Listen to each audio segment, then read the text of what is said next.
Magluluto tayo ng patsambang sinigang pampano at saka hipon. Yan, ipapakuluan ko muna mga ka-elabs itong mga ricados. Mga hiniwa-hiwa kong luya, sibuyas, kamatis.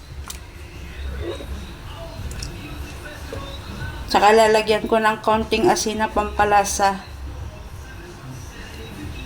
Papakuluan lang natin muna mga ka-elabs bago natin ilagay yung pampano at saka hipon. Pagkalipas ng ilang minuto mga kelabs, kumukulo na. Ngayon naman ilalagay ko na tong sinigang sa sampalok. Tansyado lang, baka naman maasim. Pag kulang sa asim, dadagdagan ko na lang mga kelabs.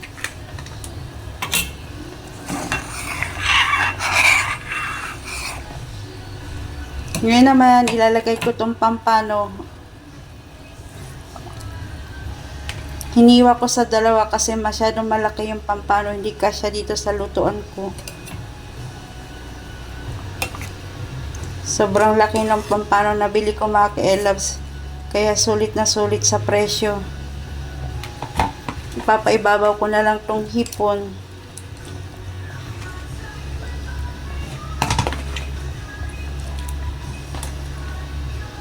Tatakpan na lang uli natin para kumulo at maluto yung hipon at isdang pampano.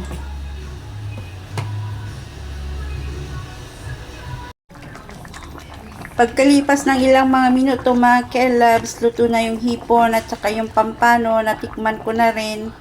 Mapapakilig ka sa asin mga kelabs. Dinagdagan ko na ng konting asin para balance sa asin. Ngayon naman, ilalagay ko na itong mga hinimay-himay kong kangkong. Sa sobrang liit na lutuan ko mga ka-elabs, hindi magkakasya itong kangkong na hinimay-himay ko.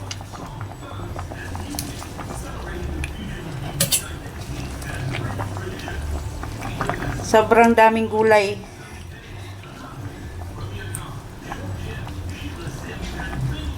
Napakasarap ng lasa ng sinigang. Hihigop tayo ng maasim ngayon na sabaw mga ka-elabs. Ilalagay ko na lahat tong kangkong mga ka-elabs. Sayang naman kung magtatabi pa ako hindi naman ako araw-araw nagluluto ng sinabawan. Yan, maraming gulay, mas masarap. Konting kulo na lang mga ka-elabs. Maluluto na tong sinigang.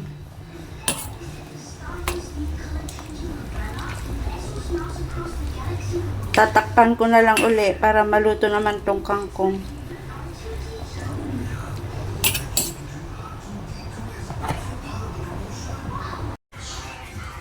So yan mga ka-elabs, luto na rin yung gulay na kangkong. Luto na ang aking sinigang na pampano at saka hipon. Apakasarap ng lasa mga ka-elabs.